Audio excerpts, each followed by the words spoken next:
सौभाग्य परिणा आम सहित जोड़ी होती अधिक आलोचना सौभाग्य आपण आलोचना केयारटेकर सहित आम शुणुलु बेस दुखदायक आश्चर्य कला भली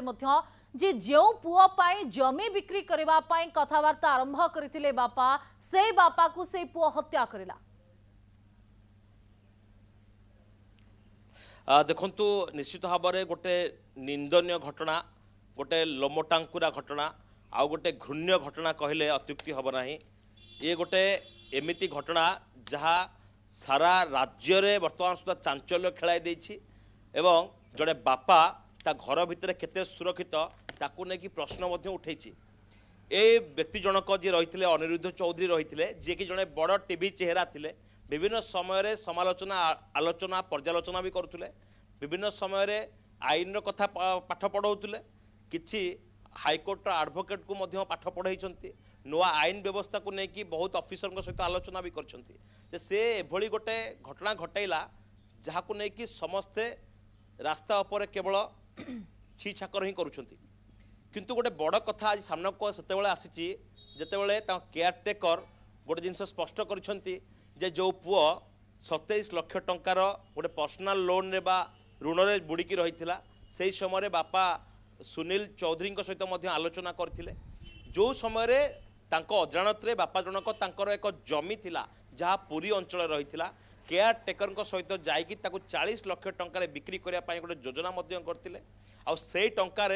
पुअर जो ऋण रही जो बोझ रही पु जो मानसिक अवसाद रे मानसिक चापर मानसिक जंत्रणा रही ताकू केमती सबुदिन कि दूरे देवे एवं जेहेतु तांकर अंत्य तांको पुओ ही उत्तराधिकारी हम किंतु सेई पुओ से बापा गोटे षड्यंत्र कला राति तमाम बापा सहित झगड़ा कला सकाळ समय बापा को निज हाथ में छुरी भूसी भूसी हत्या कला किंतु यही कथा जदि पुओ जानी पारे ना बुझी पारे ना जे बापा जनक तांको समस्त कष्ट को निजे नहीं कहीं बापा एमिति गोटे इमोशन बापा एमिति गोटे शब्द जहाँ को लेकिन ही छुआ मैंने बड़ हुंती बापांकर परिचय बापा ना न रही कौन परिचय पत्र तैयारी पारे किंतु जो परिवार निजर झाल बुहाई निज समस्त कष्ट उपाय धन को नहीं गोटे छुआ को मनीष कर कथा भावे से बापा को केमिति मारी पारला जहाँ को लेकिन अनेक प्रश्न उठी एवं मानसिक भाव से एते भांगी पड़ती परिवार जे से कथा कहुई पार ना ये पूरा घटना रे ए पूरा घटनाक्रम घटिला माँ को आगे एवं माँ थाना अभियोग कर जहाँकि आज से कुलांगार पुओ को बर्तमान सुधा कोर्ट चालान करा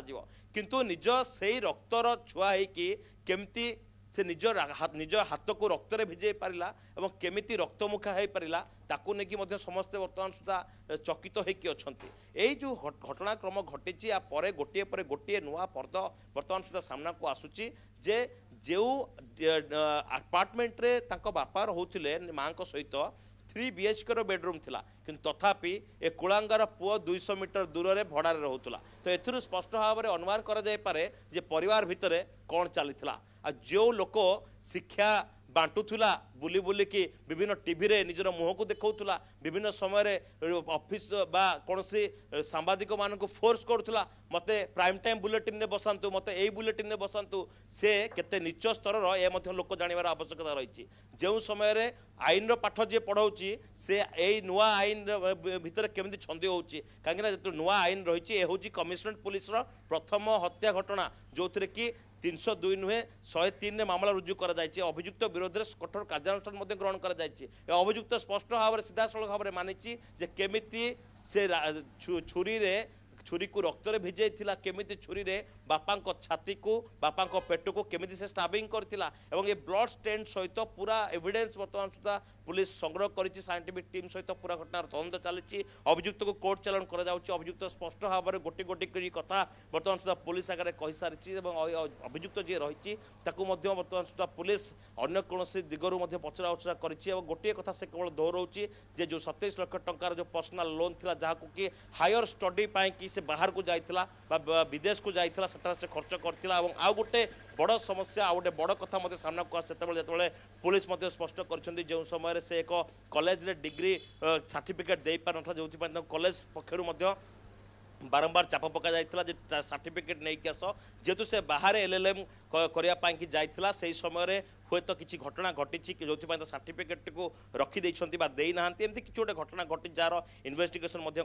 कॉलेज कर्तृपक्ष को खूब शीघ्र डाक पचरा उचरा कर घटना जो जो माने संश्लिष्ट थे जो मैंने ए पूरा घटनाक्रम देखी समस्त बयान रेकर्ड कर समस्त जो मैंने हस्पिटाल भी नहीं से बयान रेकर्ड सरी पाख पड़ोशी बयान रेकर्ड सरी घटना ए अभियुक्त विरोध में केमती कठोर कार्यानुष्ठान हम ताहा समस्ते वर्तमान दाबी कर। धन्यवाद सौभाग्य बहुत बहुत धन्यवाद आपनकर तमाम आलोचना पाई।